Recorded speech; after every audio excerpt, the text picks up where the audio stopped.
नमस्कार दोस्तों, intense anchoring master class number 4 में आप सभी का स्वागत है। मेरा नाम है गिरीश शर्मा और आज हम बात करेंगे स्टेज पर बोलने की स्पीड पर, यानी कि आपके जो शब्दों की जो स्पीड है स्टेज पर वो कितनी होनी चाहिए और कैसी होनी चाहिए। आज के वीडियो में हम इसी चीज़ की मास्टरी करेंगे। दोस्तों, सिर्फ इंडिया ही नहीं बल्कि वर्ल्ड के हर कोने में पब्लिक स्पीकिंग की इस बात पर रिसर्च की गई कि जो ह्यूमन माइंड है, यानी कि जो इंसान का जो दिमाग है वो माफ़ कीजिएगा थोड़ी खांसी के लिए, वो एक मिनट में कितने शब्द ग्रहण कर सकता है। तो इस चीज़ पर जब बहुत ज़्यादा रिसर्च की गई तो पूरे ऑल ओवर द वर्ल्ड इस रिसर्च से ये पता चला कि जो एक परफेक्ट स्पीच होती है, यानी जो परफेक्ट वक्तव्य शैली होती है जो हम स्टेज पर बात करते हैं, उसमें एक मिनट में 140 वर्ड्स बोले जाते हैं। अगर 140 वर्ड से ज़्यादा अगर आप शब्द बोलते हैं तो कहीं ना कहीं आपकी जो स्पीड है वो बहुत ही फास्ट है। तो आपको अपनी स्पीड को थोड़ा सा कम करने की ज़रूरत है। और 140 वर्ड से अगर बहुत ही कम हो जाते हैं, जैसे आपके अगर 110 या 110 या 120 वर्ड्स होते हैं, तो तब भी आपके लिए ये कहीं ना कहीं आपकी जो स्पीड है वो बहुत ही ज़्यादा स्लो है। यानी कि आप अटल बिहारी वाजपेयी की तरह बोल रहे हैं, जहाँ पर कि आप बहुत ही स्लो स्लो बात कर रहे हैं, तो वो भी कहीं ना कहीं आपकी ऑडियंस की लिए एक बोरियत बन जाता है। तो इसलिए जो 140 words per minute is known as a perfect rate of the speech. तो इसका अभ्यास आप कैसे कर सकते हैं? इसके लिए आप वर्ड पैड या फिर कोई सी भी एक ऐसी ऐप जहाँ पर आप वर्ड्स को काउंट कर सके कि कितने वर्ड हैं, उसमें ए एन दी सारे मतलब शुड कैन कुड सारे माने जाते हैं। तो उन 140 वर्ड्स की जो स्पीड रहती है उनको आप एक मिनट में पढ़ें और इस एक्सरसाइज को आप अपने घर पे कीजिएगा और मुझे कमेंट बॉक्स में लिख के बताइएगा कि आप एक वर्ड में कितने शब्द बोल पाते हैं। ये तो रही एक जेनेरिक बात, लेकिन इसी चीज़ में जो आपकी स्पीच की जो रेट है, यानी कि जो आपका बोलने की जो स्पीड है, उसके आगे काफ़ी भाग बनते हैं और उसके काफ़ी रीजंस होते हैं। जिस तरीके से आपकी बोलने की जो स्पीड है वो किसी भी फील का इमोशन, सॉरी मुझे खांसी हो रही है, सो वो किसी भी फील का इमोशन एक्सप्रेस करती है। यानी कि अगर आप बोलने की स्पीड अगर आप चेंज कर देंगे तो आपका जो इमोशन है वो भी चेंज हो जाएगा। इसका बना पाऊंगा वीडियो, इसका रिवर्स भी उतना ही पॉसिबल है। यानी कि अगर आप इमोशन चेंज करना चाहते हो तो आप बोलने की स्पीड चेंज कर दीजिएगा। कैसे? इसकी जो ट्रेनिंग है, जिस तरीके से क्यों नहीं तुमने श्राप दिया भीम को, जो तुमने दिया निरपराध अश्वत्थामा को, तुमने किया है प्रभुता का दुरुपयोग, हे कृष्ण आज तुम भी सुनो। अब आप देख रहे हैं यहाँ पर जो ये आप जब बोल रहे हैं ना, जिनको म्यूज़िक की नॉलेज है, म्यूज़िक की नॉलेज के अकॉर्डिंग जिस तरह जो गाना होता है ना, 1 2 3 4 तुझसे नाराज नहीं जिंदगी, वो एक टेम्पो में ही हमेशा गाया जाता है। उसी तरीके से जो आपकी बोलने की जो स्पीड है वो भी एक टेम्पो में ही होनी चाहिए। जैसे आए वे सभी मेहमानों का आज की इस शाम में बहुत बहुत स्वागत और अभिनंदन। मैं हूं आपका होस्ट और दोस्त गिरीश शर्मा। तो दोस्तों, कहते हैं कि न नाप के दिया न तोल के दिया, न नाप के दिया न तोल के दिया, मेरी माँ ने जब भी दिया दिल खोल के दिया। अब इसमें इस टेम्पो में आपको जो सबसे बड़ी बारीकी से समझने वाली बात है वो ये है कि जब भी जो आपके लास्ट के 2 वर्ड्स होते हैं उससे पहले आपका एक टेम्पो मिस हो जाता है। यानी कि उस टेम्पो के बीच में आपको कोई भी शब्द नहीं बोलना है। ये हो सकता है कि 2 वर्ड्स लास्ट के 2 वर्ड से पहले भी हो या फिर लास्ट के 3 वर्ड से पहले भी हो। जैसे for example, India's young still get swept by the respect and romance which army has historically evoked. आपने देखा कि लास्ट के 2 वर्ड से पहले मैंने पॉज लिया।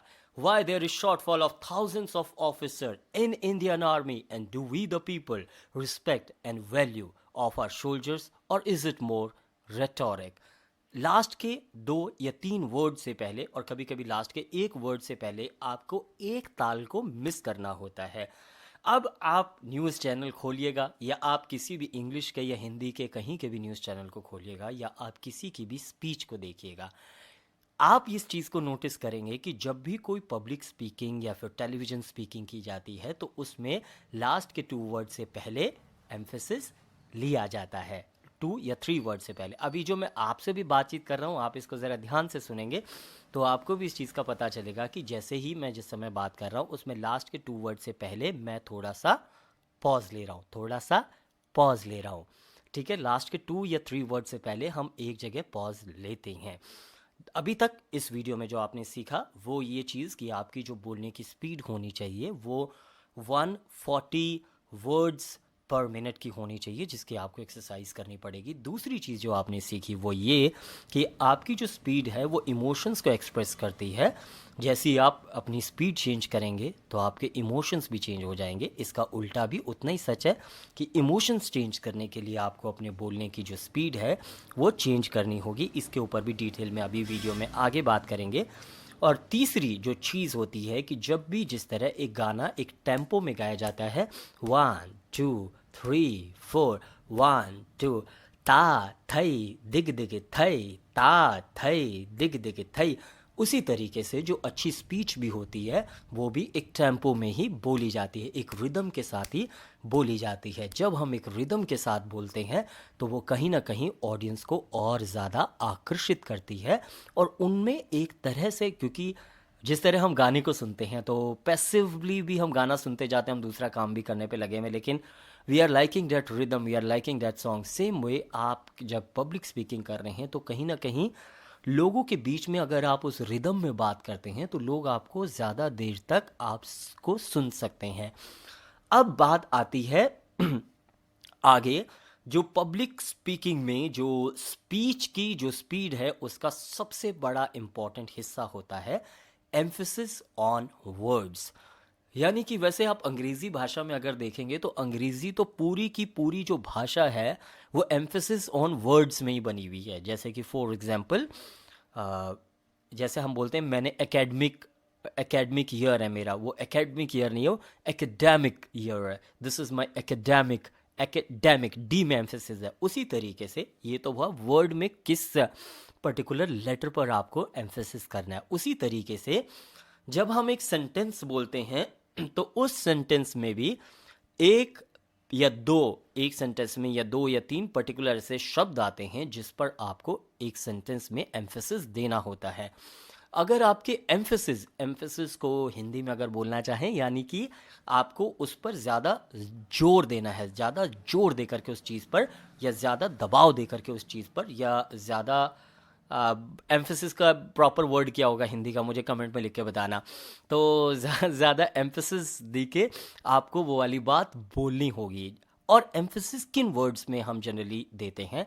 जितने भी जो नाउन होते हैं, जैसे संज्ञाएं जो होती हैं, जैसे किसी के जो नाम हो गए, जो संख्याएं होगी, फॉर एग्जांपल नंबर्स हो गए, like for example mister Ram Kumar Ahuja has earned 3000 rupees, 3000 turnover in a year in a company।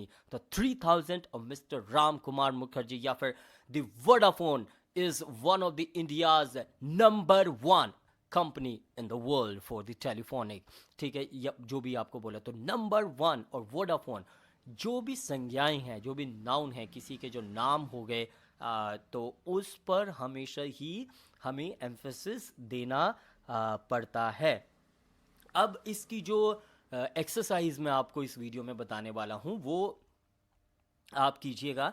आप जब भी किसी सेंटेंस को पढ़ें वहाँ पर उस सेंटेंस में आप इस चीज़ पर, आप कॉन्शियसली इस चीज़ का ध्यान रखिएगा कि आपको कौन कौन से शब्दों पर एम्फेसिस देना है, उसमें से कौन कौन से ऐसे वर्ड्स है जिस पर आपको एम्फेसिस दे करके बात करनी है। पहली चीज़ ये।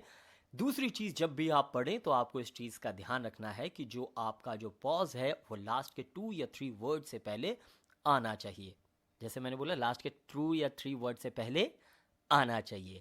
यहीं पर जब आप लास्ट के 2 या 3 वर्ड से पहले पॉज लेते हैं तो वो आपकी स्पीच को बहुत ही अच्छी बनाती है, अच्छी बनाती है। अच्छी के बाद पॉज लिया और तब अगले 2 वर्ड्स बोले। तो आप कुछ भी जो पढ़े तो उसमें पॉजेस देखें। और आपके लिए इस समय की एक्सरसाइज ये है कि मैं एक सेंटेंस बोल रहा हूँ और इस सेंटेंस में मैं इसको नॉर्मल सटल वे में इस सेंटेंस को बोलूँगा। आपको कमेंट बॉक्स में लिख करके मुझे बताना है कि इस सेंटेंस में मुझे किस पर्टिकुलर वर्ड में एम्फेसिस देना चाहिए और क्यों।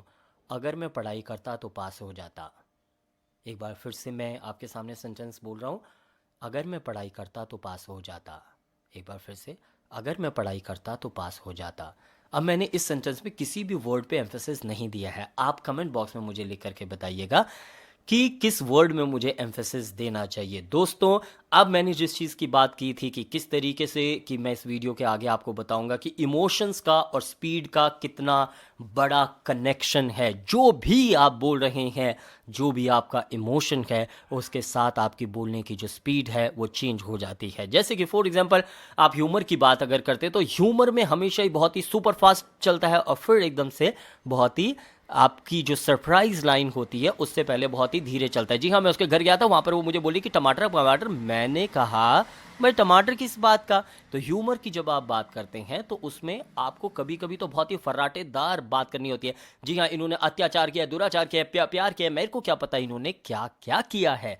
तो बहुत ही स्पीड में अगर आप इंग्लिश के जो कमेडियंस हैं उनके वीडियोस अगर आप देखेंगे तो आपको पता चलेगा कि they speak very fast and then they speak very fast and then when they wanted the audience to listen to them and then they take a pause and then they say that surprise line. सो वो ये जो humour की जो language होती है उसमें हमेशा ही जो स्पीड है वो फास्ट होती है और एकदम से वो धीरे हो जाती है। मतलब आप ये समझ लीजिए कि वो एक ऐसी गाड़ी की तरह है जो कि एक उबड़ खाबड़ उसमें चल रही है कि फट फट फट और भाग गया, फिर कोई स्पीड ब्रेकर आया, फिर वो धीरे से हुई। लेकिन इसके पीछे जो कमेडियंस हैं, यानी जब भी आप कॉमेडी करें, कॉमेडी के ऊपर मैं अलग से पूरा एक मास्टर क्लास बनाऊंगा, उसमें आपके पंच लाइन या सरप्राइज जो लाइन होते हैं उससे पहले ही आपका पॉज आता है। बट मोटा मोटा इस वीडियो में आप ये समझ लीजिए कि कॉमेडी के वक्त में आपकी जो स्पीड है वो जनरली नॉर्मल स्पीड से फास्ट होती है। दूसरी बात, जब आप इमोशन की बात करते हैं, जब भी आप प्यार की बात करते हैं, जब भी आप देश प्रेम की बात करते हैं, जब भी आप ज़िंदगी में आगे बढ़ने की बात करते हैं, जब भी आप किसी प्रेरणा की बात करते हैं, जब भी आप किसी की फर्श से लेके अर्श तक की कहानी की बात करते हैं, जब भी आप ज़िंदगी में कुछ कर गुजरने की बात करते हैं, तो तब आपकी जो स्पीड है वो स्लो हो जाती है। यानी कि जब भी आप किसी स्ट्रॉन्ग इंटरनल इमोशन को एक्सप्रेस करते हैं तो तब आपकी स्पीड जो है वो स्लो हो जाती है। लेकिन जब आप नॉर्मल बात करते हैं किसी से कि हाँ जी आप कहाँ जा रहे थे, क्या कर रहे थे, क्या नहीं कर रहे थे, अच्छा आप अपना नाम बताइए और ये सारी चीज़ें, तो उस समय जो आपकी जो स्पीड है वो एक नॉर्मल और सटल वे में ही चलती है। सो मोटा मोटा आपको इस चीज़ का ध्यान रखना है कि आपकी जो नॉर्मल स्पीच है वो उसमें 140 वर्ड्स पर मिनट होने चाहिए। बता दूं कि कल के वीडियो को देखने के बाद जो आपने रियलिस्टिक जवाब जो नीचे लिखे थे बहुत ही अच्छे और इंटरेस्टिंग जवाब थे। लेकिन जिसका सबसे इंटरेस्टिंग जवाब था, his name was I think Priyank Desai if I am not wrong. He is a Gujarati guy and he wrote very nice realistic comment in the comment section। और बाकियों के भी बहुत अच्छे थे। और आज के लिए जो मैंने एक्सरसाइज ऑलरेडी आपको बता दी है, अगर मैं पढ़ाई करता तो पास हो जाता, किस में एम्फेसिस मुझे देना चाहिए था। आज की मास्टर क्लास में इतना ही। कल मिलते हैं एक और नई मास्टर क्लास के साथ। ज़िंदगी में कुछ कर गुजरना है तो उस चीज़ पर मास्टरी करनी होगी और आज नहीं तो कल हम मास्टरी ज़रूर करेंगे। आज के वीडियो में इतना ही। अच्छा लगा तो आप वीडियो को लाइक ज़रूर कीजिएगा, कमेंट भी ज़रूर कीजिएगा और बहुत अच्छा लगा तो चैनल को सब्सक्राइब भी कीजिएगा और हो सके तो इस वीडियो को शेयर भी कीजिएगा।